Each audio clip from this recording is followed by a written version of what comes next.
وقوله تعالى: قل من حرم زينة الله التي أخرج لعباده والطيبات من الرزق قل هي للذين آمنوا في الحياة الدنيا خالصة يوم القيامة. فأنكر تعالى على من حرم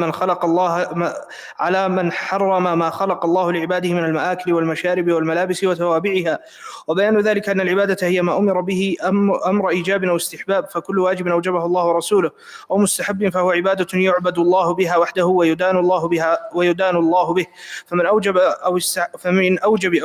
فمن أوجب أو استحب عبادة لم يدل عليها الكتاب ولا السنة فقد ابتدع دينا لم يأذن الله به وهو مردود على صاحبه، كما قال صلى الله عليه وسلم: من عمل عملا ليس عليه أمرنا فهو رد، متفق عليه. وتقدم أن من شروط العبادة الإخلاص لله والمتابعة لرسول الله صلى الله عليه وسلم. واعلم أن البدع من العبادات إما أن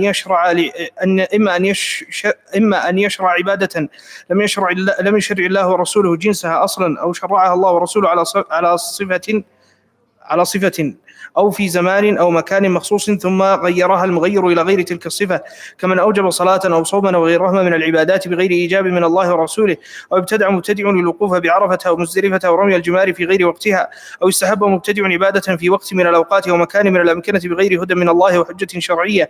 والله تعالى هو الحاكم لعباده على لسان رسوله، فلا حكم إلا حكمه ولا دين إلا دينه.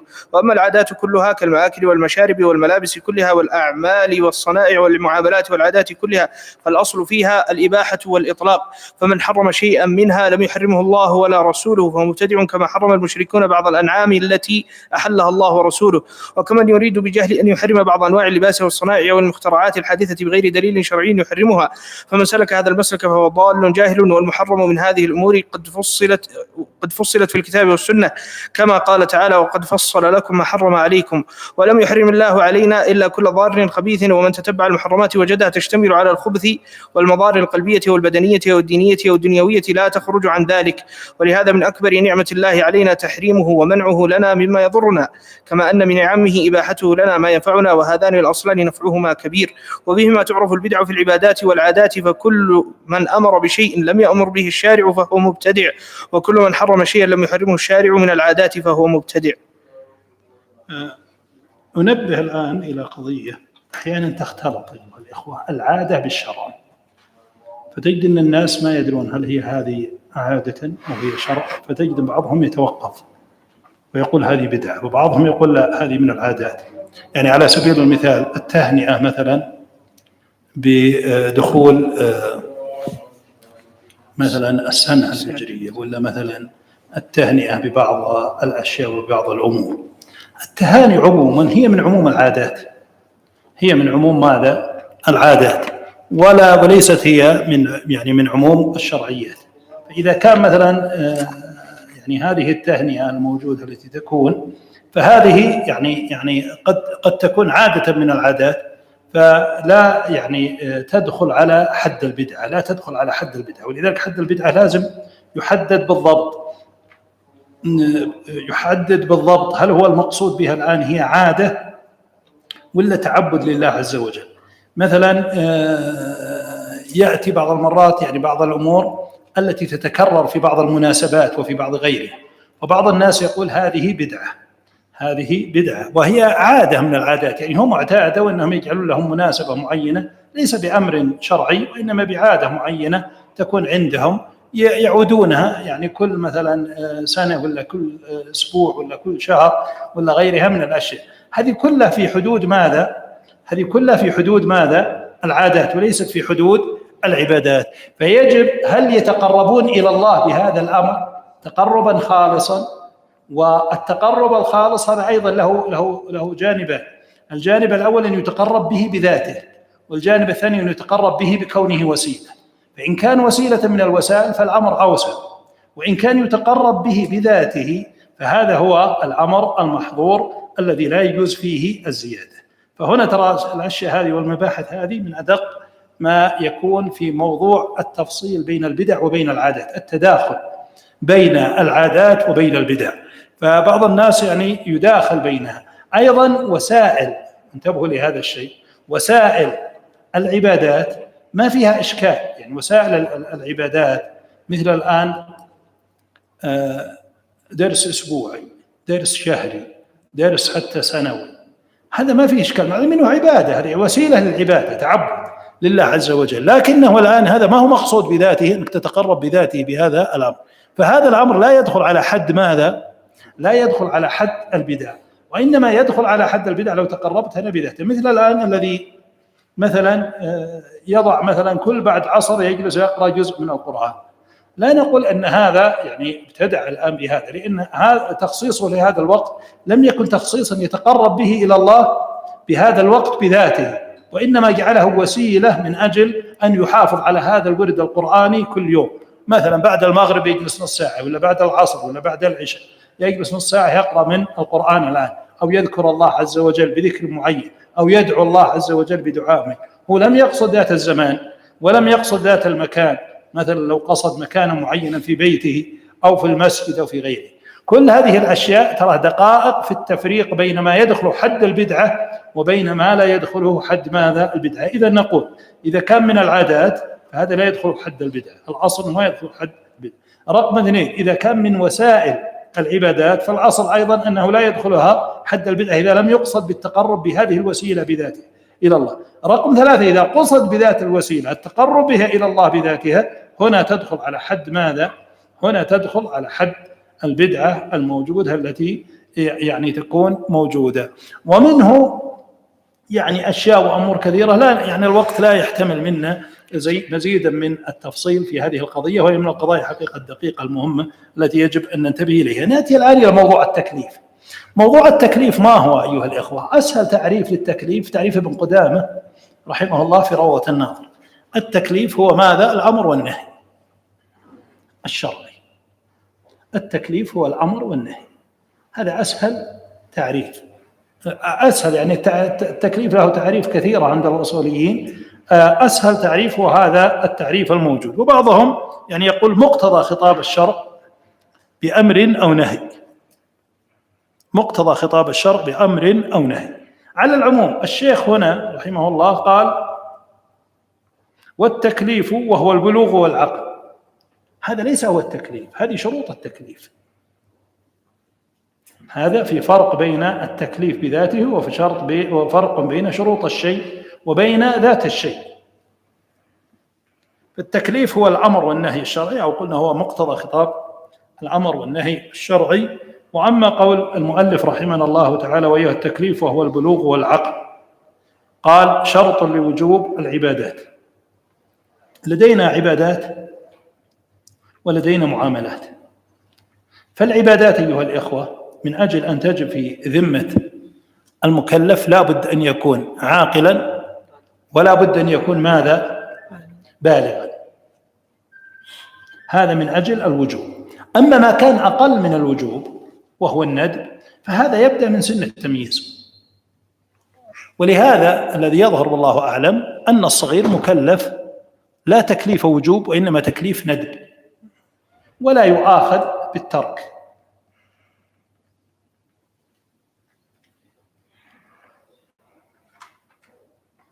لأن أحكام أو أقسام الحكم التكليفي 4. طبعا الإباحة لا تدخل. أقسام الحكم التكليفي 4: الوجوب والندب والكراهية والتحريم. فهو يخاطب أو عنده جزء من الحكم التكليفي، ليس كل الحكم التكليفي، بحسب ماذا؟ تمييزه. فمتى ما ميز، والتمييز غالبا في سن 7 أو 6.5 لهذه الحدود، متى ما ميز فبعض العلماء يحده بسن وبعض العلماء لا يحده. والصحيح الحد، الصحيح دائما في الأحكام هو الحد، إن نحدها، لأن الحد هو الذي يفصل ويريح الجميع في كل شيء. فهو لما يصل إلى 7 يكون في هذه الحال مكلفا، لكنه تكليف ندب وليس تكليف وجوب، ولهذا يكتب له الأجر بدليل أنه يعني قابل إلى أنه يكون هذا الأمر يعني مكلفا به. الشيء الثاني الحج. والحج أيها الإخوة يصح حتى بدون سن التمييز، لأن المرأة التي رفعت صبية قالت يا رسول الله لي هذا حج؟ قال نعم ولك أجر. لكن هذه الحجة ناقصة لا تكفي عن حجة الإسلام، ولكنه يكتب له أجر الحج فيها، ويكون أيضا وليه هو الذي يحرم عنه. وهذا له مقصد عظيم في الشرع، وهو اجتماع الناس على طاعة الله وتعظيم الله عز وجل، حتى بنية غيره، حتى بنية ماذا؟ غيرهم في هذا الاجتماع العظيم، وهو اجتماع الحج، وهو فيه تعظيم وإظهار لشعائر الله عز وجل المعظمة. بقي لدينا صحة التصرف. صحة التصرف أيها الإخوة لا يكفي فيها مجرد العقل والبلوغ، لازم يضيف أمرا آخر، وهو ماذا؟ الرشد. حتى إذا بلغوا النكاح يقول الله عز وجل: فإن آنستم منهم رشدا فادفعوا إليهم أموالهم وابتلوا اليتامى حتى إذا بلغوا النكاح فإن آنستم منهم رشدا فادفعوا إليهم أموالهم. يدل على أننا قبل ما نأنس هذا الرشد فإننا لا ندفع إليهم ماذا؟ الأموال، مفهوم المخالفة هنا. ولهذا الرشد يعرفونه بماذا؟ هو بصحة التصرفات المالية. صحة التصرفات المالية هذا هو الرشد.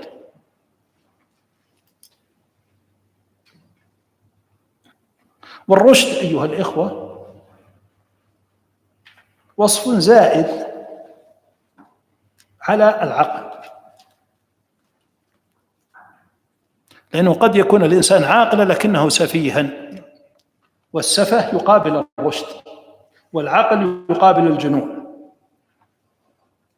فالرشد إذا كان الإنسان أعطي رشدا فإنه يستطيع أن يتصرف بماله. ولهذا يقولون بأن أصعب شيء هو التصرفات المالية، هي التي تنم على كمال الرشد والعقل الموجود. ولا تؤتوا السفهاء أموالكم التي جعل الله لكم قياما، لأنه ليس كل أحد حتى لو كان عاقلا ليس كل أحد يجيد التصرف بالمال، بمعنى أنه يتحرى في هذا المال حاجاته الواقعية الموجودة، يعرف ماذا يحتاج من هذا المال ويصرف، ولا يقع في رذيلة البخل، ولا يقع أيضا في الإسراف والتبذير. ولا تجعل يدك مغلولة إلى عنقك ولا تبسطها كل البسط. فوقوع الإنسان في هذا الخط الوسط هذا هو الرشد،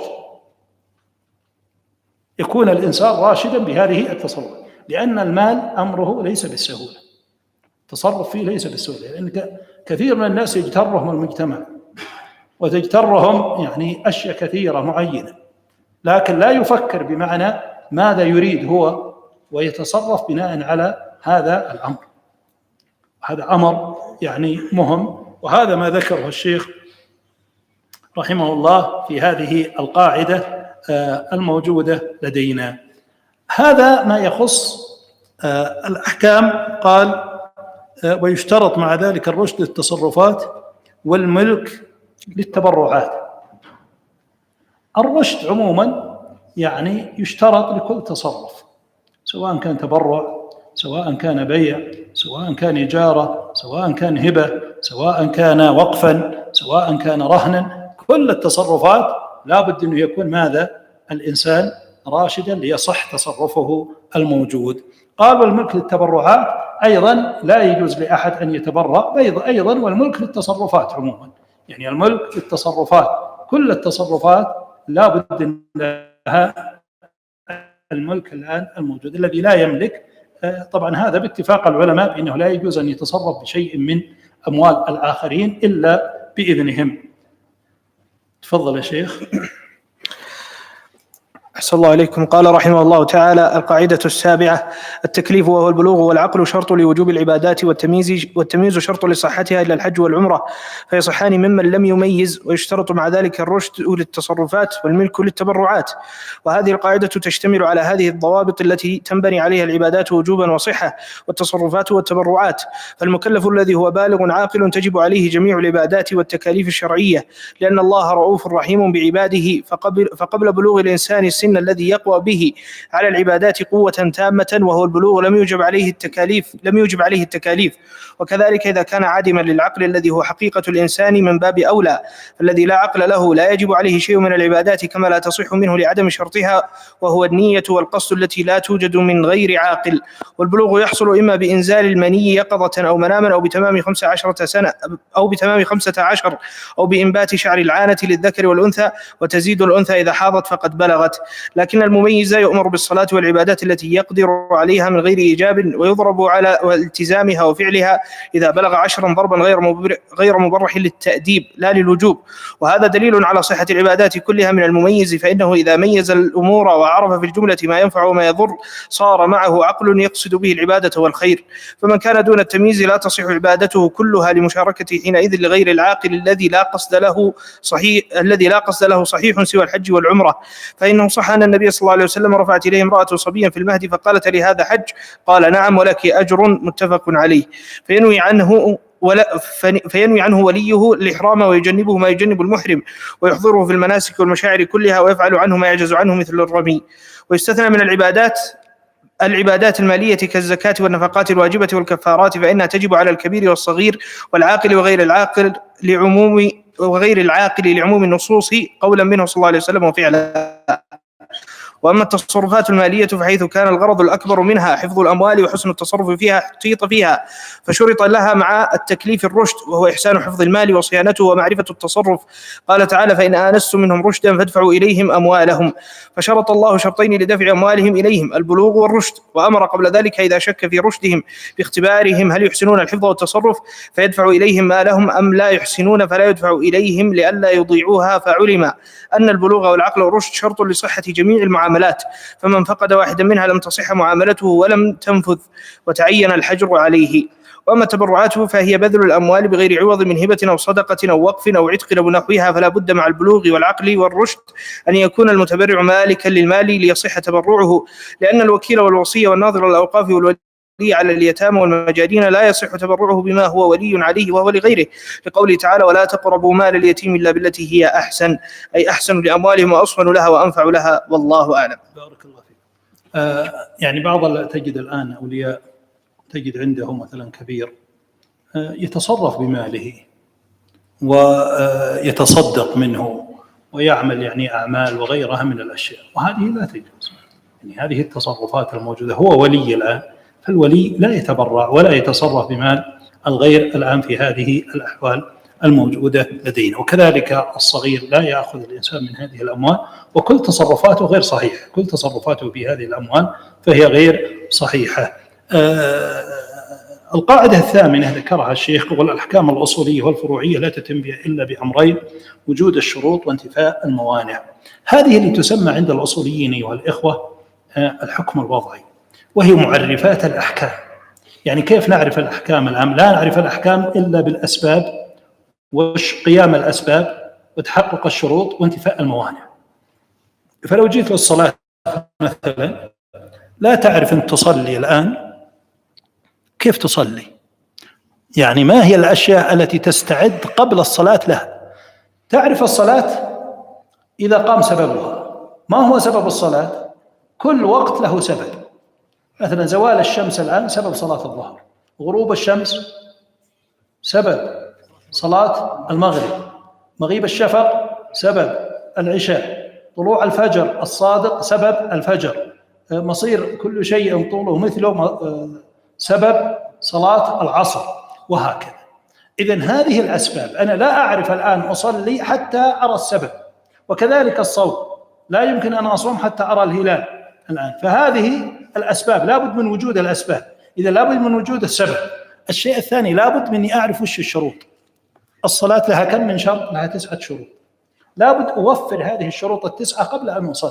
ما يصلح أجي الآن أصلي وأنا ما أدري وش الشروط الآن الصلاة. فلابد أن يوفر الآن شروط. مثلا الصوم لابد أن يوفر، مثل النية من الليل، صيام الفرض، فلابد أن يوفر الآن هذا الشرط الآن الموجود لدي. لما تجي الآن للزكاة لابد من توفر ماذا؟ الشروط الموجودة فيها، مثلا ملك النصاب الكامل الموجود لدي.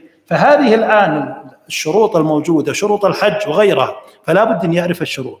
رقم 3، لا بد أنها تنتفع الموانع التي تمنع عن أن أؤدي هذه العبادة الموجودة لدي، وهذه أيضا دقيقة الموانع. فتجد مثلا بالنسبة للصلاة تجد الموانع يعني هي خاصة بالمرأة، وهي ماذا؟ الحيض والنفاس. يعني هذه الموانع الموجودة بالنسبة للصلاة. تجد إن غالب الفقهاء يقولون مثلا الدين يمنع ماذا؟ يمنع الزكاة.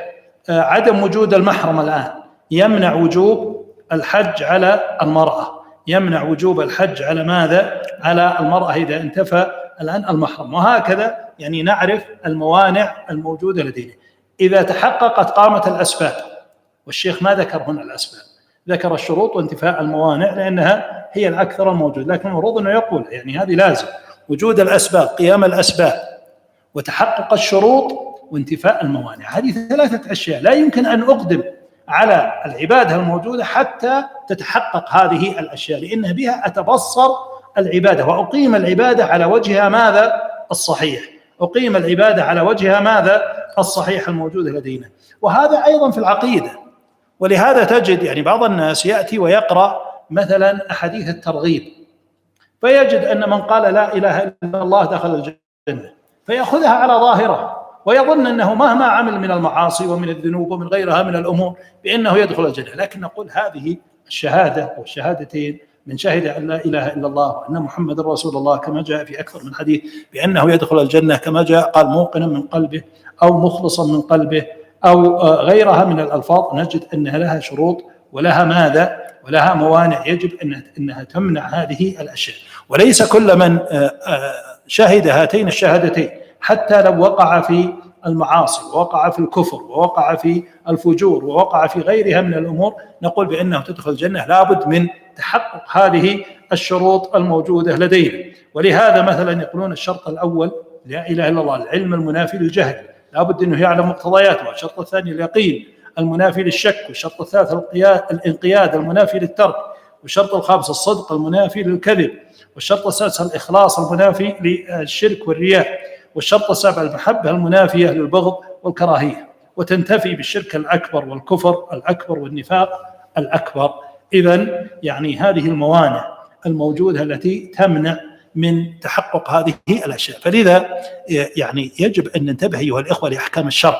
دائما لما أقرأ حديثا أو أقرأ آية، طبعا بالصلاة أو بغيرها من العبادات واضحة، لكنك لما تجي هذه صارت ترى سبب في افتراق الفرق، لأنهم يأخذون بعض النصوص ويهملون بعض، ولا يأخذون بكل النصوص المقتضية لأمر من الأمور، وهي هذا النص لازم يحكم بنصوص أخرى من أجل أني أجمع هذه النصوص وأتبين الشروط وأتبين الموانع التي تمنع وجود هذه الأشياء الموجودة لدينا. مثلا من يأخذ مثلا العذر بالجهل مطلقا بظواهر آيات، يعني يقرأ آية مثلا وما كنا معذبين حتى نبعث رسولا مثلا، ويأخذ هذه ويطلقها على كل الأحوال وكل الأمور وكل الأشخاص في كل، لا، هذه لها شروط. يعني صحيح فيها العذر بالجهل، يعني يعذر بالجهل، لكن أيضا بشروط. يعني لا يمكن أن تقول مثلا الإكراه، بعض الناس يأخذ الإكراه ويظن يعني أن الإكراه على أي وضع حصل يتحقق الإكراه. لا، الإكراه لا يقع الإكراه إلا بشروط، لازم تدرس بالشروط الإكراه حتى تعلم متى يكون إكراها صحيحا ومتى. مثل ما قلنا قبل قليل المشقة لها شروط المعتبرة، ما هو أي مشقة. مثلا أسمع كلمة المشقة تجلب التيسير ويبدأ يتوسع بكل مشقة الموجودة ويطلب التيسير. لا، اقرأ ما هي شروط المشقة. فكل شيء في الشرع أيها الإخوة له ماذا؟ له شروط، ويجب أن تدرك الشروط وتدرك الموانع، ولا تأخذ الأمور يعني بظاهرها مباشرة. هذا الفرق بين العلماء وغير العلماء. فالعالم تجد أنه دائما يتبصر بالشروط وينظر في شروط الشيء حتى تتحقق وحتى تقوم، حتى يعني يجري الحكم الشرعي على وجه الصحيح. أما يعني عموم الناس أو عوام الناس تجد مجرد أنه يقرأ حديثا مثلا يفتح صحيح البخاري ولا صحيح يقول خلاص حديث صحيح أنا باخذ به وانتهيت. لا، أنت لابد تتبصر كما قلت بالحكم الوضعي، وهي معرفات الأحكام أو مبينات الأحكام يسميها الأصوليون. مبينات الأحكام هي الحكم الوضعي، وهي المتمثلة بوجود أو قيام الأسباب، انتفاء وتحقق الشروط وانتفاء الموانع. تفضل يا شيخ. صلى الله عليكم. قال رحمه الله تعالى: الثامنة: الأحكام الأصولية والفروعية لا تتم إلا بأمرين: وجود شروطها وأركانها، وانتفاء موانعها. وهذا أصل كبير مضطرد الأحكام في الأصول والفروع. فمن أعظم فوائده كثير من نصوص الوعد بالجنة وتحريم النار على أعمال لا تكفي وحدها بمجردها، وكثير من نصوص الوعيد التي رتب عليها دخول النار أو تحريم دخول الجنة أو حرمان بعض أجناس نعيمها. فلا بد في هذه النصوص من اجتماع شروطها ومن انتفاء موانعها. وبهذا يحصل الجواب عن كثير من الإرادات والإشكالات على نصوص الوعد والوعيد، وهي كثيرة جدا. فإذا قال قائل: قد رتب الشارع دخول الجنة على بعض الأقوال أو بعض الأعمال، فهل تكفي وحدها في ذلك؟ فالجواب عن هذا أنه يجب علينا الإيمان بجميع نصوص الكتاب والسنة، فلا بد أن يقترن بهذا القول وبهذا العمل الذي رتب عليه دخول الجنة الإيمان والأعمال الأخرى التي شرطها الشارع، ولا بد مع ذلك أن ينتفي المانع من الردة ومبطلات الأعمال. وكذلك إذا قال القائل: قد رتب الله في كتابه دخول النار والخلود فيها على القتل عمدا، فالجواب أن يقال: هذا من موجبات الدخول والخلود، ولكن لذلك مانع وهو الإيمان، فإن تواترت النصوص وأجمع السلف أن من كان معه إيمان وتوحيد صحيح لا يخلد في النار، وما أشبه ذلك من النصوص. ومن هذا الأصل فإن مذهب أهل السنة والجماعة أنه قد يجتمع في الشخص الواحد خصال إيمان وخصال كفر أو نفاق، وخصال خير وخصال شر، وموجبات للثواب وموجبات للعقاب، كما ثبتت بذلك النصوص الكثيرة. ولذلك قامت الموازنة بين الأعمال عند الجزاء، وهي مقتضى عدل الله وحكمته. ومن فروع هذا الأصل: الصلاة لا تصح حتى توجد أركانها وشروطها وواجباتها، وتنتفي مبطلاتها، وهي الإخلال بشيء من الشروط أو الأركان لغير عذر أو فعل ما ينافيها. وكذلك الصيام لا بد في صحته من وجود جميع لوازمه وشروطه ومن انتفاء موانعه وهي المفطرات. وكذلك الحج والعمرة، وكذلك البيع والشراء وسائر المعاملات والمعاوضات والتبرعات لا بد من وجود شروطها ومن انتفاء ما يفسدها ويبطلها. وكذلك المواريث لا يرث أحد لم يقم به سبب الإرث وتوجد الشروط، ثم لا يتم الإرث حتى تنتفي موانع الإرث من قتل ورق واختلاف دين. وكذلك النكاح لا يصح حتى يوجد ركناه وشروطه وتنتفي موانعه. وكذلك الحدود والقصاص وتوابع ذلك لا بد في كل حكم منها من تمام شروطه ومن انتفاء موانعه، وكلها مفصلة في كتب الأحكام معروفة. ولهذا كل عبادة أو معاملة أو عقد من العقود إذا فسدت فلا بد لذلك من أحد أمرين: إما لفقد لازم من لوازمها أو لوجود مانع خاص يبطلها، والله أعلم. جميل. يعني من الأمور اللي هنا يعني تحصل أحيانا، بعض الناس يظن لما تجد الحدود الآن هي أخطر شيء في الشريعة، فيظن أن كل من أخذ مالا يعد سارقا، فربما أنه يكون بيده سلطة فيقوم أو يقيم الحدود، ما يعلم أن الآن السرقة لابد تتوفر 7 شروط من أجل أن يقيم الحد. يعني الزنا كذلك لابد من توفر شروط، القصاص لابد من توفر شروط دقيقة يعني كاملة حتى تقوم يعني هذه الأمور. فيجب دائما يعني طلب الشروط وفهمها وإدراكها وانتفاء الموانع أيضا التي تمنع من مثل هذه الأمور. القصاص له موانع، يعني تجد الآن القصاص مثلا إذا كان اختلاف الدين الآن يعني اللي هو الأعلى من الأدنى الموجود، فإنه لا يقام الحد الآن. مثلا كون الآن الوالد مثلا هو من وقع به، فإنه لا يقتل الولد بوالده، وهكذا يعني في موانع وفيها الشروط في كل الأحكام الشرعية. يجب علي أن أتبصر دائما بهذا الأمر الموجود لدينا. الأمر القاعدة 9 يقول: العرف والعادة يرجع إليها في كل حكم حكم به الشارع ولم يحده. الحقائق كما تعلمون 3: حقيقة شرعية، وحقيقة لغوية، وحقيقة ماذا؟ عرفية. الآن يعني يأتينا الأحكام على نوعين: أحكام محددة من الشارع، هذه خلاص يعني جاءت الآن مثل ما قلنا قبل قليل، الصلوات الآن محددة، متى نصلي، كم عدد الركعات، هذه محددة، ما تستطيع أنك تجتهد أو تنظر فيها. لكن هناك أحكام أيضا كثيرة جدا، هناك أحكام كثيرة محددة، وهناك أحكام كثيرة أيضا ماذا؟ غير محددة. مثل الله عز وجل يأمرنا مثلا ببر الوالدين، طيب ما هو حد بر الوالدين؟ يأمرنا بصلة الرحم، طيب ما هو حد صلة الرحم الموجود؟ هذه كلها أشياء يعني يأمرنا عموما بالإحسان، يعني الإحسان العام، الإحسان إلى الخلق، الإحسان إلى الحيوان، الإحسان إلى كل الخلق. هذا ما جاء منه تحديد من الشرع، يعني الشارع أطلق مثل هذه الأمور. طيب كيف أحدها بما يتعارف عليه من المعروف الصحيح في كل زمان وفي كل مكان. أمر الله عز وجل بالنفقة يعني على الزوجة الآن، طيب كيف أنفق؟ كم مقدار النفقة؟ هل حددها الشارع؟ لم يحدها. أمر الله بالنفقة على الأولاد أيضا، أمر الله عز وجل بالنفقة أيضا على الوالدين، أمر الله عز وجل بعموم هذه الأشياء. كل هذه الأمور وكلها ترجع إلى ماذا؟ ترجع إلى الأعراف، وهذا من حكمة الشارع أيها الأخوة. لو نظرنا في الأشياء المحددة الموجودة لوجدنا أن المصلحة هو في التحديد، لأن عقول الناس لا تصل إلى شيء يتفقون عليه ولا يوجد لهم فيها أصلا عرف معين، فلا نستطيع أن نضبط هذا الأمر. لو قال صوموا والصيام حسب ما تتعارفون عليه، طيب ما هو الصيام؟ لن نتعارف على شيء في الصوم. لو قال صلوا حسب ما تتعارفون على الصلاة لن نصل إلى شيء. لو قال حجوا حسب ما تتعارفون فيه على الحج لن نصل إلى شيء. لكن العكس، فيه أمور لو حددت لأصبحت إشكالات، ومن هنا أطلقها الشارع الحكيم فجعل مرجعها الآن. لو حدد لنا البر قد يكون البر في هذا الزمان غير البر في زمان آخر، فيتعطل البر لو حدد بشيء معين. ولهذا أطلق موضوع الآن البر وجعله فيه أجور عظيمة، لكنه مطلق بحسب ما يتعرفه الناس من صور البر والإحسان التي يمتدحون أهلها ويريدونها، ويكون موضع يعني ثناء عند الناس عندما يقومون الناس بمثل هذه الأشياء، فيكون هذا كله من ماذا؟ من البر ومن الإحسان ومن غيرها من الأمور المختلفة الموجود. مثل القبض الآن، يعني حتى في المعاملات لم يحددها الشارع وتركه الآن. طيب ما هو القبض الآن الموجود؟ كل ما تعرفت عليه فهو قبض. يعني تجد الآن القبض مثلا لو شريت عرض أنه يعطيك الصك، يعني هذا تكون قبضتها الآن بهذا الشيء الموجود. أو يكون الإفراغ، يعني لما يفرغ لك الآن يكون هذا هو ماذا؟ هو القبض.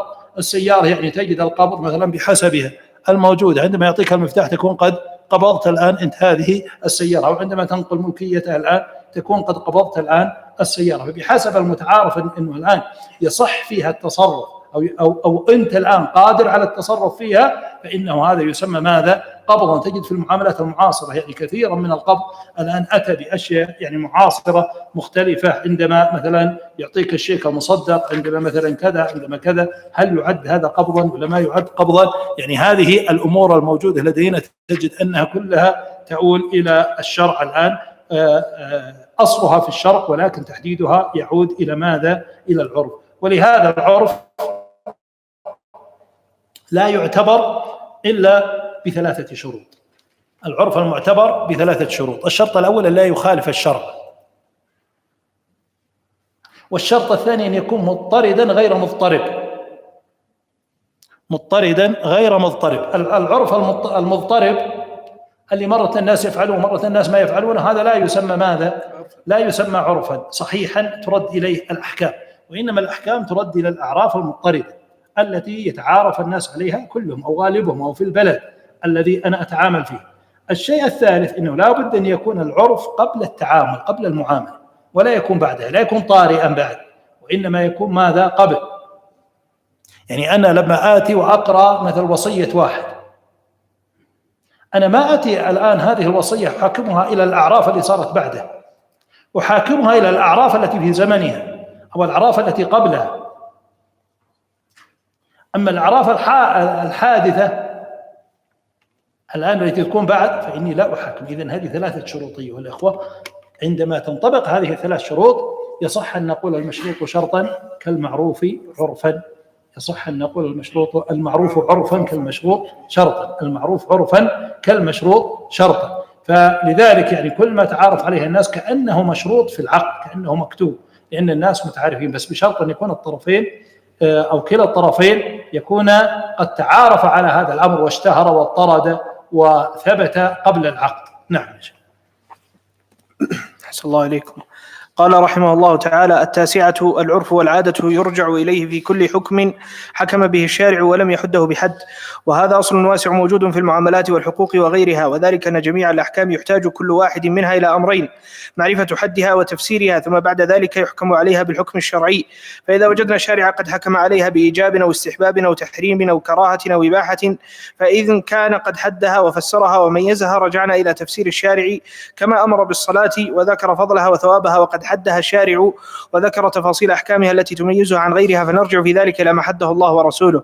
وكذلك الزكاة والصيام والحج قد وضحها الشارع توضيحا لا يبقي إشكالا. وأما إذا حكم الشارع عليها ولم يحدها فإنه حكم على العباد بما يعرفونه ويعتادونه، وقد يصرح لهم بالرجوع إلى ذلك كما في قوله تعالى: وعاشروهن بالمعروف. وقد يدخل في ذلك المعروف شرعا والمعروف عقلا مثل قوله وأمر بالعرف.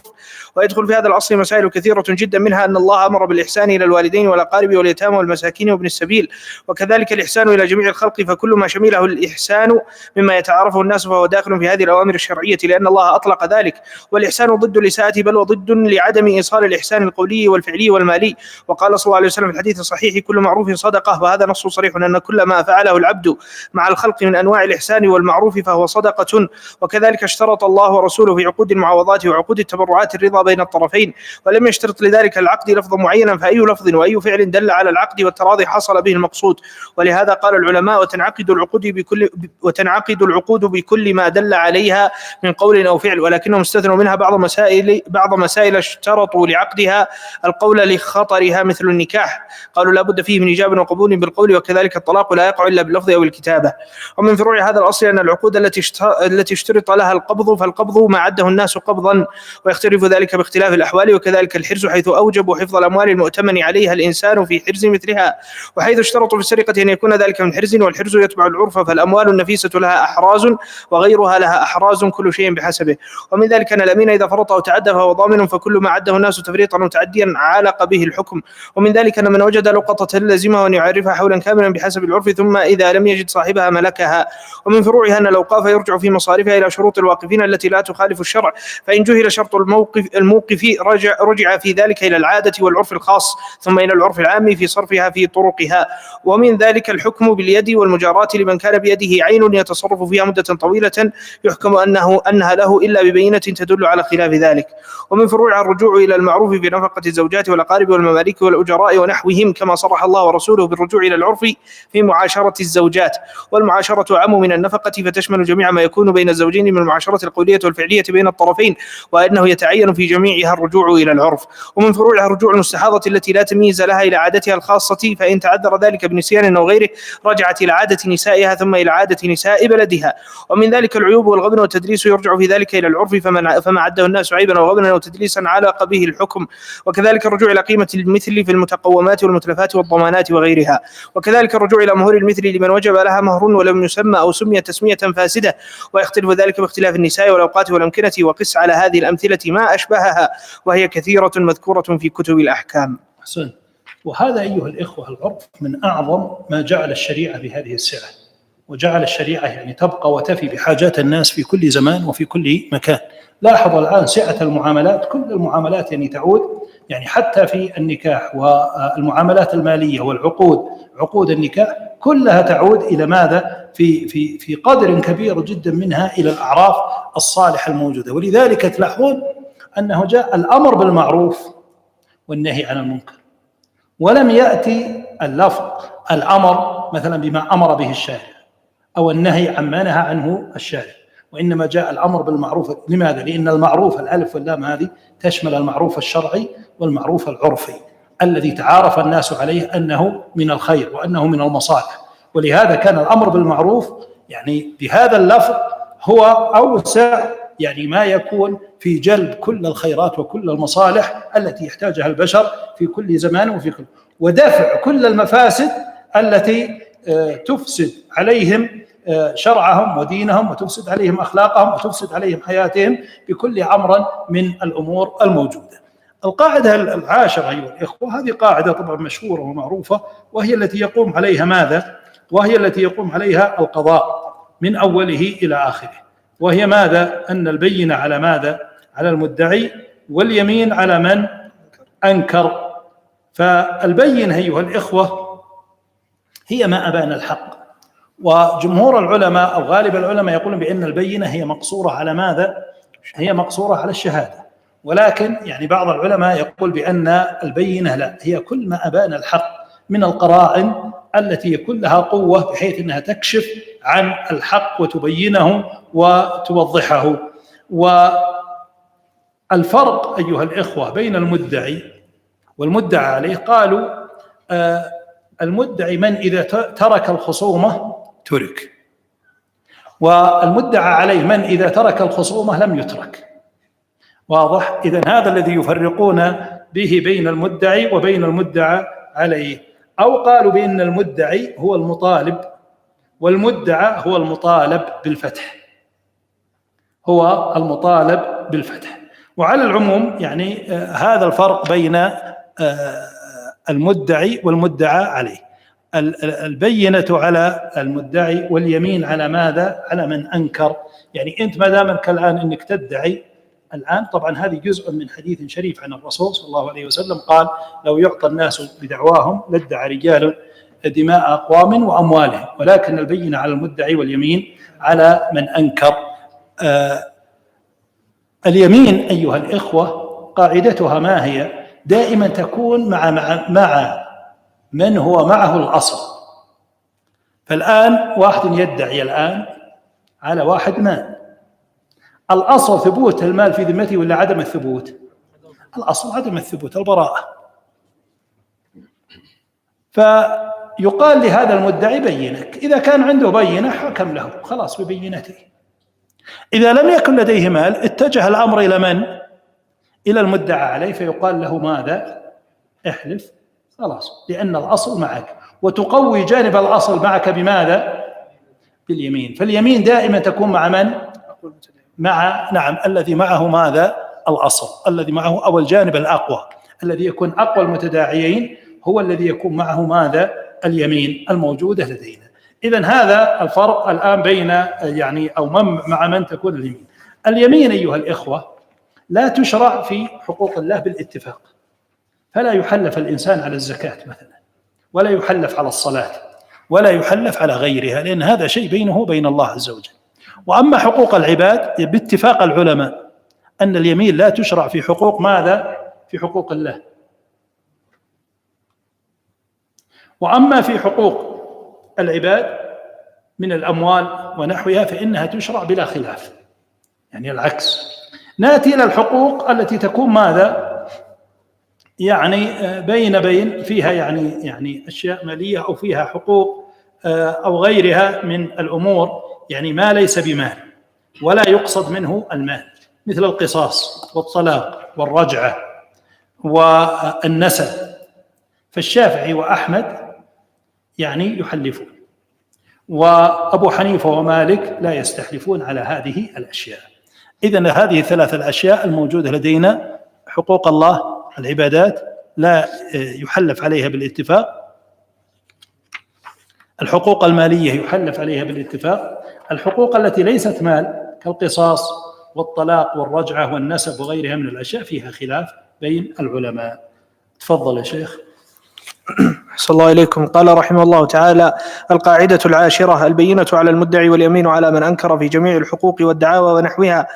وهذا أصل نبه عليه النبي صلى الله عليه وسلم، حيث قال: البينة على المدعي واليمين على من أنكر. رواه البيهقي بإسناد صحيح، وأصله في الصحيحين. وقد أجمع أهل العلم على هذا الأصل الذي يحتاجه القاضي والمفتي وكل أحد. وقد قيل في تفسير قوله تعالى: وآتيناه الحكمة وفصل الخطاب، أن فصل الخطاب هو البينة على المدعي واليمين على من أنكر، لأن به تنفصل المشتبهات وتنحل الخصومات. ولا شك أن ذلك داخل في فصل الخطاب، لأن فصل الخطاب أعم من ذلك.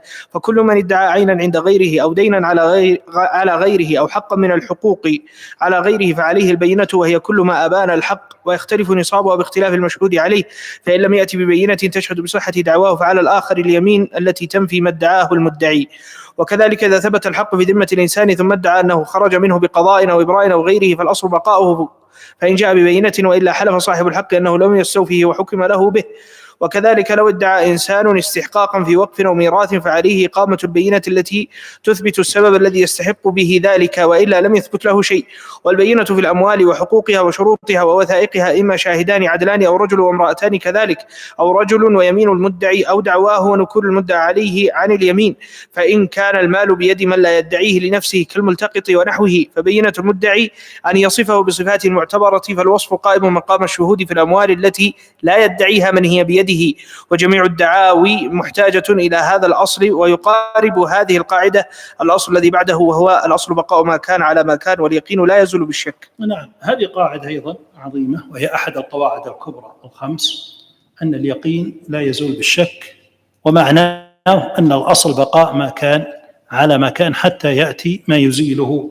وهذه أيها الإخوة في حياة الإنسان يتعرض إليها كل لحظة، في الطهارات وفي الصلوات وفي الأموال وفي التعاملات وفي غيرها من الأمور. الأصل بقاء ما كان على ما كان. فإن كنت الآن يعني تطهرت فالأصل بقاء الطهارة، وإن كنت الآن قد أديت ما في ذمتك فالأصل بقاء ما أديت على ذمتك، وإن كنت لم تصلي أو لم تزكي أو لم تدفع الحقوق فالأصل بقاء هذه الأمور في ذمتك. وهكذا يعني هذه الأشياء بمعنى أنك تبقى الآن على هذا الأصل وتستصحب الأصل المتيقن معه وتمشي مع هذا الأصل. ولذلك يعرفون الاستصحاب الأصوليون يعرفون الاستصحاب بأنه إثبات حكم الزمن الواقع لما ثبت أو الزمن التالي لما ثبت في الزمن الأول. إثبات حكم الزمن التالي أو الزمن الحالي بما ثبت في الزمن الأول أو السابق. فما ثبت في الزمن الأول نستصحبه للزمن ماذا؟ التالي. هذا يسمى الاستصحاب، ويسمى الأصل بقاء ما كان على ماذا؟ على ما كان. فيبقى الإنسان في كل أمر من الأمور على هذا الأصل الموجود. فإن كان مثلا الإنسان الآن ناكحا فالأصل بقاء النكاح ولا يوسوس بالطلاق. وهذه القاعدة أيها الإخوة هي من أقوى الأدوات لمحاربة ماذا؟ الوسوسة. لأن كثيرا من الناس الآن يقع بالوسوسة بسبب يعني عدم تصوره ما هو اليقين وعدم الوصول إلى اليقين. فإذا وصلت إلى اليقين بعضهم تجد أنه يقول يعني الآن أنا ما أدري يعني أنا توضيت ولا ما توضيت. طيب أنت متيقن أنك توضيت الآن؟ يعني هذه والعياذ بالله، نسأل الله عز وجل لنا ولهم العافية. من يوسوس فتجد أنه يقول أنا ما أدري أنا توضيت ولا ما توضيت. الآن يشوف الماء الآن عنده يقين الآن، والماء على أعضائه الآن، وهو منتهي من إلا أنه يعيد الوضوء مرة ومرتين وثلاث وأربع وخمس وست وسبع ويستمر. بعض الناس إذا حس بأي شيء في بطنه قال انتقض الوضوء، قطع صلاته وراح. والرسول صلى الله عليه وسلم قال يعني لا ينصرف أحدكم حتى يسمع صوتا أو يجد ريحا. فأناطه عليه الصلاة والسلام باليقين. فكلما حصل لك شيء أو أمر أو اضطربت بشيء فإن هذه شكوك، تبقى شكوكا حتى تصل إلى ماذا؟ حتى تصل إلى اليقين في مثل هذه الأمور الموجودة لدينا. تلاحظون أن القاعدة قالوا بأن اليقين بأن الشك أو بأن اليقين لا يزول بالشك، ولم يقولوا بأن اليقين لا يزول بغلبة الظن أو بالظن. لماذا؟ لأن الإنسان إذا كان عنده ظن يعني قوي فإن هذا قد يحرك اليقين، فإن هذا قد يحرك ماذا؟ اليقين. ففي فرق بين الشك هو تردد الشيء بين أمرين ما تستطيع أن ترجح بينهم، ما تدري هو حصل هذا الشيء ولا ما حصل. لكن غلبة الظن لا، تدري أنه حصل هذا الشيء. فلما يكون عندك غلبة الظن تضعف اليقين. وإذا كان أصلا الفصل بين غلبة الظن واليقين هي يسيرة، هما منزلتان متقاربتان. فغلبة الظن يعني أنت الآن عندك علم لكن ما هو بقوة اليقين السهل. لكن هذا العلم الموجود، نتأكد من هذا العلم الموجود، هو قد يؤثر الآن على يعني هذا الأمر الموجود. فمثلا أنت تقول والله أنا يعني يغلب على ظني أن لفلان في ذمتي شيء، عندي يعني بعض الأمارات، عندي بعض العلامات، إذا معناه أنه يرفع اليقين أن الأصل براءة ذمتك من الديون للآخرين. هذا يرفع ماذا؟ اليقين. أنت تقول والله أنا عندي غلبة ظن أو عندي ظن غالب بأن فلان له في ذمتي شيء. إذن هنا تزحزح ماذا؟ تزحزح اليقين، لأن المنزلة بين اليقين وبين الظن ليست منزلة بعيدة، بخلاف المنزلة بين الشك وبين اليقين المسافة بينهما بعيدة. لكن المنزلة بين الظن وبين اليقين لا، المسافة ليست بعيدة بينهم، بل أنه يطلق أحيانا الظن على اليقين ويطلق اليقين على ماذا؟ على الظن. لكن الصحيح أن اليقين لا، اليقين هو المعرفة التامة التي يعني لا تقبل شك. وأما الظن فهو المعرفة التامة التي قد يدخل عليها ماذا؟ قد يدخل عليها يعني بعض الاختلاف أو يدخل عليها بعض الأمور. فعندئذ نقول بأن اليقين أيها الإخوة، بأن اليقين هو ما يثبت الآن، فيجب على الإنسان أن يستصحبه استصحابا كاملا ما دام المسألة مسألة شكوك يعني تطرأ عليك هكذا. أما إذا انتقلت الآن المسألة إلى مسألة غلبة الظن فإن هذا يزحزح ويخلخل اليقين الموجود لدينا. تفضل يا شيخ. أحسن الله إليكم. قال رحمه الله تعالى: القاعدة 11: الأصل بقاء ما كان على ما كان، واليقين لا يزول بالشك.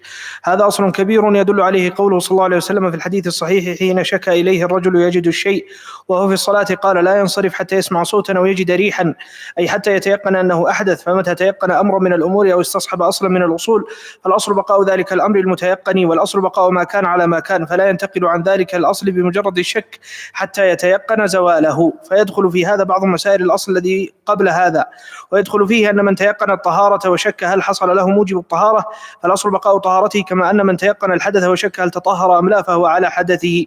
وكذلك الطهارة أصل كل شيء، فمتى شك الشاك في طهارة ماء أو ثوب أو بقعة أو آنية أو غيرها بنى على الأصل وهو الطهارة. ومن ذلك لو أصابه ماء من ميزاب أو غيرها ووطئ رطوبة لا يدري عنها فالأصل الطهارة.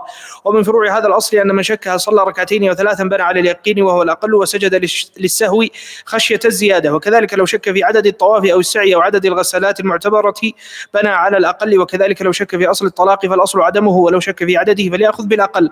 ومن ذلك من عليه صلاة متعددة وصيام وشك في مقداره بنى على اليقين لأنه تحقق ثبوت الواجب في ذمته فلا يبرأ إلا بيقين. ومثل ذلك إذا شك هل خرجت المرأة من عدة زوجها فالأصل أنها في العدة. وإذا شك في عدد الرضعات هل هي 5 أو أقل عمل بالأقل حتى يتيقن بلوغها 5 فأكثر ليترتب عليه التحريم. ومن رمى صيدا مسميا ثم وجده قد مات ولم يدري هل هو من رميته أو بسبب آخر فهو حلال، لأن الأصل عدم غير هذا السبب كما ثبت بذلك الحديث الصحيح. فكل شيء شككنا في وجوده فالأصل عدمه، وكل شيء شككنا في عدده فالأصل البناء على الأقل. ويدخل في هذا الأصل من الأمثلة شيء كثير، من تتبع كتب الفقه يرى فائدة هذا الأصل كما يرى فائدة بقية الأصول التي تجمع الفائدة الحاضرة، ويكون للإنسان ملكة يقتدر بها على رد المسائل إلى أصولها وإلحاقها بقواعدها، والله الموفق. بارك الله.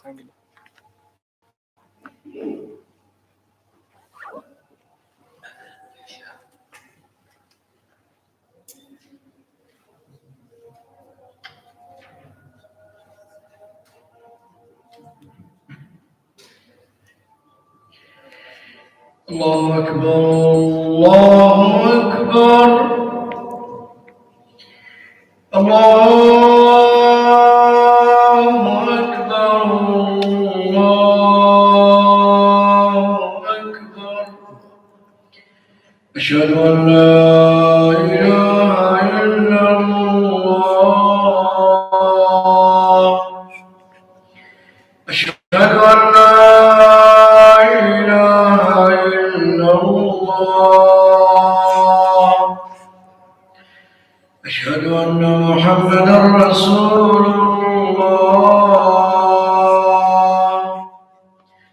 أشهد أن محمدا رسول الله. حي على الصلاة.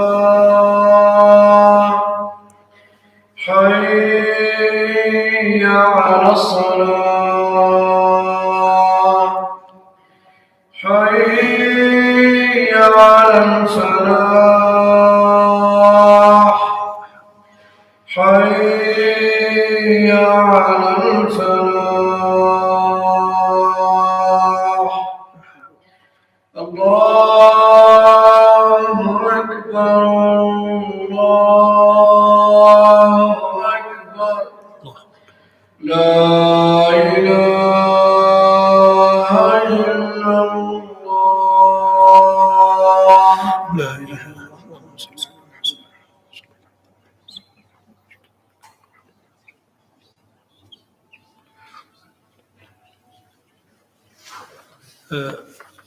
لدينا القاعدة أيها الإخوة 12، وهي أن التراضي شرط في صحة العقود والتبرعات والفسوخ الاختيارية.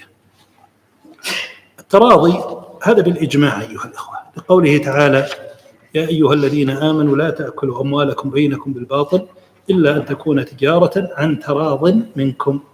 ولا بد من الرضا، ولا يجوز بأي حال من الأحوال أن يأخذ أحد مال أحد بغير رضاه. وكذلك في النكاح لا يجوز. واستثنى العلماء حالة واحدة الصغيرة إذا زوجها وليها من كفء وهي من دون 9 سنوات، فهذه لا يعتبر رضاها لأنها لا تدرك هنا يعني المصلحة في هذا.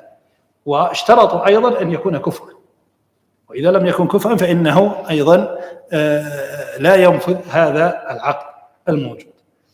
إذن في كل التصرفات أيها الإخوة لا بد فيه من ماذا؟ من الرضا، سواء كان بالبيع أو سواء كان بالتبرعات، يعني سواء كان بعقود المعاوضات أو سواء كان بعقود التبرعات أو سواء كان بالفسوخ، يعني فسخ. أنا الآن عقدت هذا البيع الآن، لا يعني أحد يستطيع أن يفسخ هذا العقد إلا باختياري وبرضاي، لأنه لازم، كما قال عليه الصلاة والسلام: البيعان يتفرقا، فإذا تفرقا فقد وجب البيع، إذا تفرقا خلاص. فلا بد في الفسوخ أيضا من الاختيار، فسخ الإجارة أيضا لا بد من الرضا.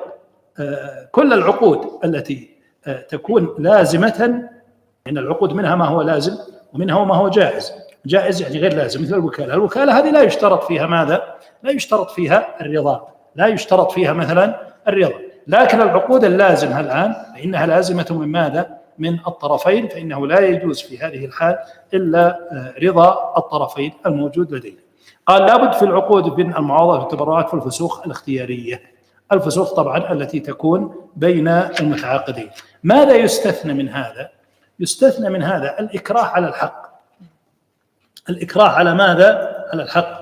فإذا الآن تم الحجر على من عليه دين، فإنه يجوز الآن أو يجب على القاضي الآن أن يلزم صاحب المال أن يبيع ماله في هذه الحال، أن يبيع ماله في هذا. وكذلك المرتهن إذا أخذ الرهن الآن في هذه الحالة ولم يوفيه حقه، فإنه يلزم الراهن بأن يبيع هذه العين المرهونة من أجل أن يوفي صاحب الرهن حقه، من أجل أن يوفي صاحب الرهن ماذا؟ حقه. فهذه مستثناة يعني في هذين الأمرين، يعني التي هي العقود يعني يجوز فيها الإجبار إذا كان حقا، أما إذا كان بغير الحق فإنه لا يجوز. نعم.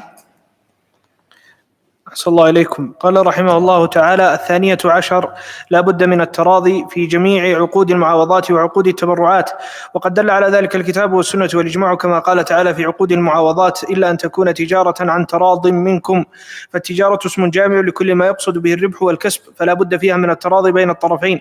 وقال في عقود التبرعات: فإن طبن لكم عن شيء منه نفسا فكلوه هنيئا مريئا. فهذا التبرع من الزوجة لزوجها بالمهر شرط الله فيه طيب نفسها، وهذا هو الرضا.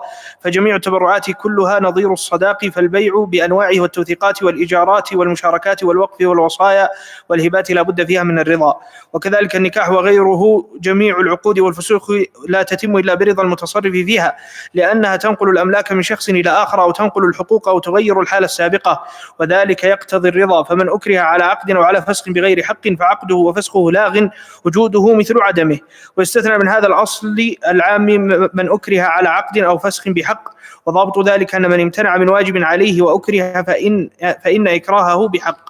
فإذا أكره على بيع ماله لوفاء دينه أو لشراء ما يجب عليه من نفقة أو كسوة فهو إكراه بحق. وكذلك المشترك الذي لا ينقسم إلا بضرر إذا امتنع من بيعه أجبر عليه بحق. وكذلك من وجب عليه طلاق زوجته لسبب من الأسباب الموجبة وهي كثيرة فامتنع أجبر عليه بحق. وكذلك لو وجب عليه اعتاق الرقيق عن كفارة أو نذر تبرر فامتنع أجبر على عتقه.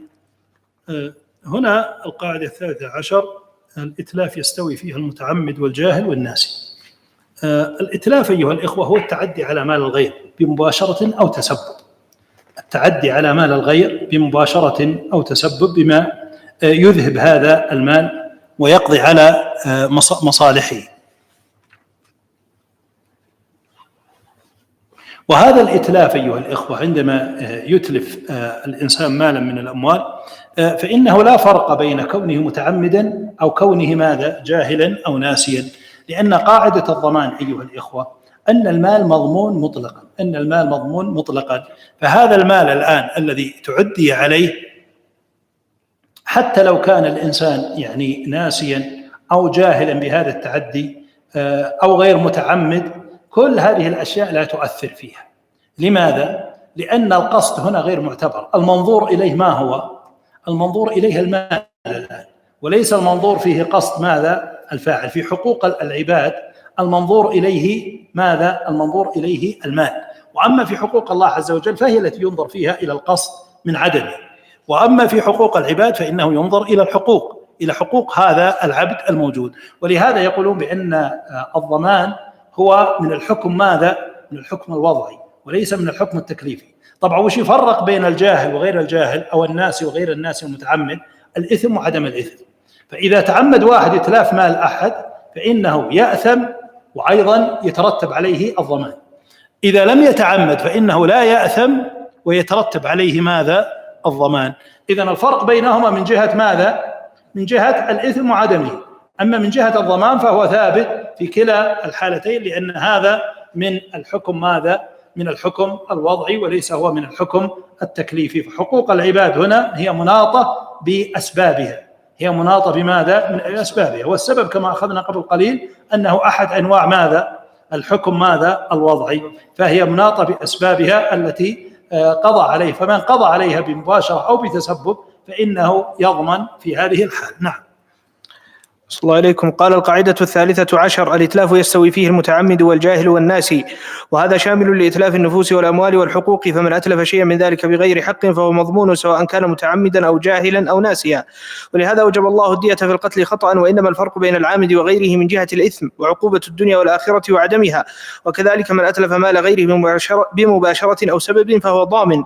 ومن الأسباب المتعلق بها الضمان إتلاف بهيمته التي هو متصرف فيها، والتي يخرجها ليلا أو نهارا بقرب ما تتلفه، أو يطلق حيوانه المعروف بالصول على الناس في أسواقهم وطرقهم، فإنه متعد عليه بالضمان. ومما يدخل فيه هذا قتل الصيد عمدا أو خطأ في حق المحرم، ففيه الجزاء عند جمهور العلماء ومنهم الأئمة الأربعة، واختار بعض أصحابهم أن الضمان خاص بقتله عمدا، كما قال تعالى: ومن قتله منكم متعمدا فجزاء مثل ما قتل من النعم، الآية. وهو صريح الآية الكريمة. والفرق بينه وبين أموال الآدميين أن الحق في قتل الصيد للمحرم لله، والإثم مترتب على القصد، فكذلك الجزاء، وهذا القول أصح. طبعا هذه مسألة خلافية. إذا كان المتلف حق لله عز وجل هل يثبت الضمان؟ جماهير العلماء يقولون نعم يثبت الضمان، ويقولون بأنه ما دام حصل التلف فإنه يثبت الضمان لكنه لا يأثم، ويلحقونه بحقوق العباد، يلحقونه بحقوق العباد. وبعض العلماء كما اختار الشيخ هنا بأنه لا يضمن، واستدل بقوله تعالى: ومن قتله منكم متعمدا فجزاء مثل ما قتل من النعم. متعمد هنا، لكن قالوا بأن هذا ليس هو شرطا ماذا؟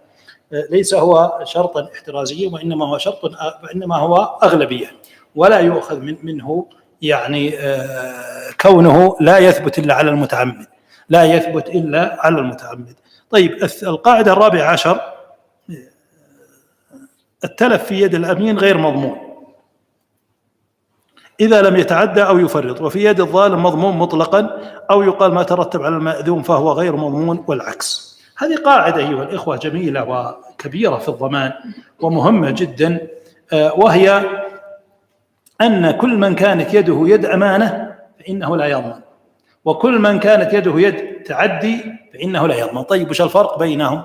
الفرق بينهما أو يد ظالم، الفرق بينهما الآن أن يد الأمين هو كل من قبض المال بإذن صاحبه، كل من قبض المال. يعني مثلا المستأجر، أنت قبضت العين، قبضت هذه السيارة بإذن صاحبه، فأنت أمين الآن. الوكيل هو الآن أمين، الشريك هو الآن أمين، يعني كل من قبضه. طبعا الأمين الذي يستأمنك على شيء، يأتي لك بالشيء ويعطيك إياه ويقول هذا أمانه الآن. المستعير الآن في العارية فيده يد ماذا؟ أمانة الآن. كل هؤلاء يدهم له، يعني هو الذي أقبضه الآن إياه، أو أذن له الشرع في هذا بأن يقبضه الآن، بأن يتصرف به بهذا الأمر الموجود مثل الأولياء وغيرهم، ولي اليتيم وغيره. فهؤلاء كلهم المال بيدهم يد ماذا؟ يد أمانة، لا يضمن إلا إذا تعدى أو فرط. ما الفرق بين التعدي والتفريط أيها الإخوة؟ التفريط هو ترك ما يجب، والتعدي فعل ما لا يجوز. التعدي فعل ما لا يجوز، والتفريط هو ماذا؟ ترك ما يجب. أنت الآن معك هذا المال، يجب عليك أنك تحفظه. الآن سيارة الآن أخذتها، استأجرتها، الآن جيت وخليت عليها المفتاح وسرقت، تضمن ولا ما تضمن؟ تضمن. ليش؟ لأنك فرطت الآن. هل أحد يخلي المفتاح على السيارة الآن بهذا الحال؟ أنت الآن فرطت، لكن أنت الآن موقفة مكانها الصحيح، موقف صحيح، جاء أحد يصدمها الآن، فأنت الآن في هذه الحالة لا تضمن هذه السيارة التي استأجرتها. لماذا؟ لأنك الآن أنت قبضتها بإذن صاحبها ولم تفرط ولم تتعدى.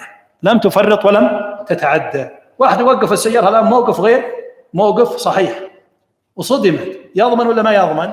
يضمن، لأنه ماذا؟ ما نقول فرط، تعدى. هذا تعدى الآن، موقف السيارة بطريق الناس، الآن نقول بأنه ماذا؟ بأنه تعدى. وهكذا كل من يعني قبض العين بإذن أو المال بإذن صاحبه فإنه لا يضمن إلا إذا تعدى أو فرط. وأما الظالم سماه هنا الشيخ قال وفي يد الظالم. من هو الظالم الآن؟ الظالم الغاصب، والظالم الذي أخذ المال بدون إذن صاحبه. مثلا صديقك تقول من باب الميانة أخذت الآن سيارته وحصل لها شيء، هذا يضمن مطلقا، تعدى فرط ما فرط يضمن بكل الأحوال. صار علي حادث بنشر الكبر وانقلبت، الآن يضمن ولا ما يضمن؟ يضمن. أخذت سيارة أخوك، أخذت سيارة صديقك، أخذت سيارة جارك وأنت ما استأذنت منه الآن، فإنك تضمن مطلقا الآن في هذه الحالة. أخذت أي شيء، أخذت الكتاب واحترق هذا الكتاب ولا جاء ماء وخرب الآن الكتاب، فإنك تضمن الآن.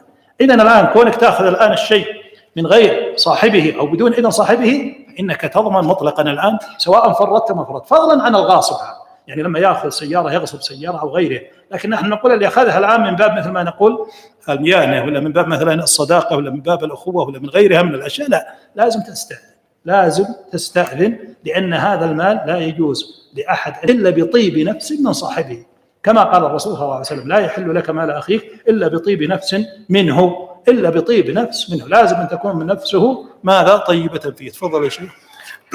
صلى الله إليكم. قال القاعدة 14: التلف في يد الأمين غير مضمون إذا لم يتعدى أو يفرط، وفي يد الظالم مضمون مطلقا، أو يقال ما ترتب على المأذون فهو غير مضمون، والعكس بالعكس. الأمين هو الذي في يده مال غيره برضا المالك أو برضا الشارع أو برضا من له الولاية عليه، فيدخل في هذا الوديع والوكيل والمرتهن والأجير والشريك والمضارب والملتقط وناظر الوقف وولي الصغير والمجنون والسفيه ووصي الميت وأمين الحاكم، فكل هؤلاء ومن أشبههم إذا تلف المال بأيديهم لا يضمنون، لأن هذا هو معنى الائتمان، لأن التلف في أيديهم كالتلف بيد المالك، فإن تعدوا أو فرطوا فهم ضامنون. والفرق بين التعدي والتفريط أن التفريط ترك ما يجب من الحفظ، والتعدي فعل ما يجوز من التصرفات أو ما لا يجوز من التصرفات أو الاستعمالات، لأنهم في هذه الحال يشبهون الغاصب، ولأنهم مأذون لهم في الحفظ أو التصرف أو ما أشبهه فلا يضمنون. ويستثنى من هذا المستعير فإنه ضامن في قول كثير من أهل العلم ولو لم يفرط ولم يتعدى، والمشهور مذهب الإمام أحمد. والقول الثاني أصح، وهو أن العارية تجري مجرى بقية الأمانات إن تعدى فيها المستعير وفرط ضمن، وإلا فلا، والله أعلم. وأما من بيده المال بغير حق فإنه ضامن لما في يده، سواء تلف بتعد أو تفريط أو لا، لأن يد الظالم يد عادية يضمن صاحبها العين ومنافعها، فيدخل في أمانته ومن عنده عين لغيره فطلب منه الرد لمالكها أو لوكيلها فامتنع بغير حق فهو ضامن مطلقا. ومن عنده لقطة فسكت ولم يعرفها، ومن حصل في بيته أو يده مال لغيره فلم يرده ولم يخبر به صاحبه لغير عذر وما أشبه هؤلاء فكلهم ضامنون. ولهذا كان أسباب الضمان ثلاثة: اليد الظالمة كهذه اليد، ومباشرة الإتلاف بغير حق، أو فعل سبب يحصل به تلف كما تقدم في الأصل السابق، والله أعلم. القاعدة هي الأخوة 15، وهي قاعدة طبعا من القواعد 5 الكبرى، وهي لا ضرر ولا ضرار، لا ضرر ولا ضرار، وهي جزء من حديث عن الرسول عليه الصلاة والسلام. ويعني الضرر مرفوع مطلقا. والفرق أيها الإخوة بين الضرر والضرار بأن الضرر هو ما كان مقصودا، والضرار ما كان ماذا؟ غير مقصود عموما. وهو يعني فيه خلاف طويل بين العلماء للتفريق بين الضرر وماذا؟ والضرار، لكن يجمعهما أنه يمنع كل أنواع الضرر التي يتصرف بها الإنسان سواء قصد أو لم يقصد بأي حال من الأحوال.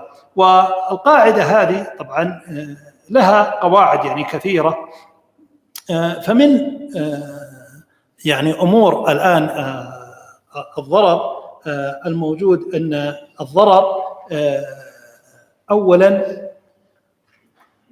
لابد في الضرر من رفعه، يعني لابد الآن أن الضرر يرفع دائما، ولهذا جاءت القاعدة الضرر يزال، لابد من رفع الضرر. كل من وقع عليه الضرر لابد أننا نسعى برفع هذا الضرر. إذا لم نستطع أن نرفع الضرر كله فإننا نرفع ما يخفف هذا الضرر. إذا نسعى لرفع أصل الضرر، فإن لم نستطع فإننا نسعى إلى رفع ماذا؟ ما يخفف هذا الضرر الواقع على أحد من الناس. أيضا من القواعد المهمة أنه يدفع الضرر الدائم بالضرر المؤقت، وأيضا يدفع الضرر العام بالضرر ماذا؟ الخاص. فإذا كان بيقع عندنا ضرر الآن عام وضرر خاص فإننا نتحمل الضرر الخاص في سبيل دفع ماذا؟ الضرر العام الموجود فيه.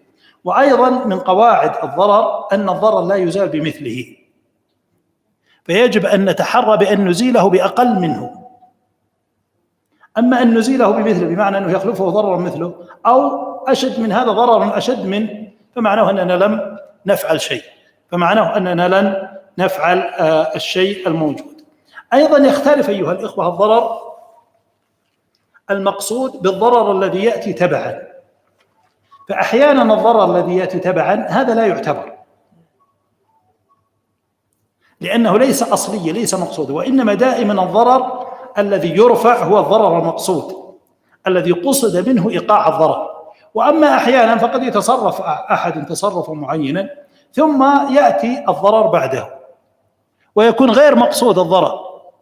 مثل الآن مثلا لو واحد مثلا يشتغل على مثلا بيت، يهد هذا البيت، وقع منه حجر على جاره، لا شك أنه يقع عليها الضمان الآن في هذه الحالة الموجود، لكنه الآن في هذا الواقع الموجود يعني لا يمكن أنك تمنع مثلا هذا الضرر الموجود، يعني قد يقع هذا الشيء بدون يعني احترازات. كذلك الأصوات التي تحصل الآن والإزعاجات وغيرها من الأمور، في فرق بين الإزعاج الذي يكون مقصود منه الإزعاج وبين الإزعاج الذي يأتي تبعا.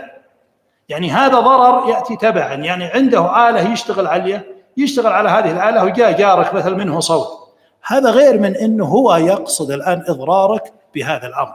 فيجب أن نفرق بين الضرر الذي يأتي تبعا وبين الضرر ماذا؟ المقصود الأصلي. فالضرر المقصود الأصلي هو الذي يرفع دائما. أما الضرر الذي يأتي تبعا فننظر إلى حاجته إلى هذا الأمر، فإن كانت حاجته ضرورية أو يحتاجها ولا بد منها فعندئذ يعني يكون هذا الضرر غير معتبر. وأما إذا كان غير محتاج إليها أو حاجته إليها ضعيفة والضرر منه أكثر فعندئذ يمنع. مثل الروائح التي تصدر من الجيران على بعضهم البعض، تجد أحيانا بعض الروائح فيها ضرر لكنها تأتي ضرر تبعا، يعني تبع لكونه يطبخ يعني طعامه أو أشياء ضرورية بالنسبة له، بخلاف ما لو كان فيه روائح لا ليست هذه أصلا، وإنما هي منبعثة من أشياء ناتجة عن إهمال عنده في دورات المياه أو في غيرها من الأشياء. فهنا الضرر هذه قاعدة مهمة أيها الإخوة في التفريق بين الضرر المقصود أو الضرر الناشئ عن الإهمال وبين الضرر الذي أتى تبعا أو الضرر الذي لم ينشأ عن ماذا؟ عن الإهمال. فهذا يزال وهذا يعني مباشرة يترك وهذا ينظر فيه، يعني هذا ينظر فيه. أيضا الضرر المعتاد أيها الإخوة لا يعتبر ضررا، يعني مثلا أصوات السيارات في الشوارع هذا ضرر معتاد، هذا لا يعتبر من ماذا؟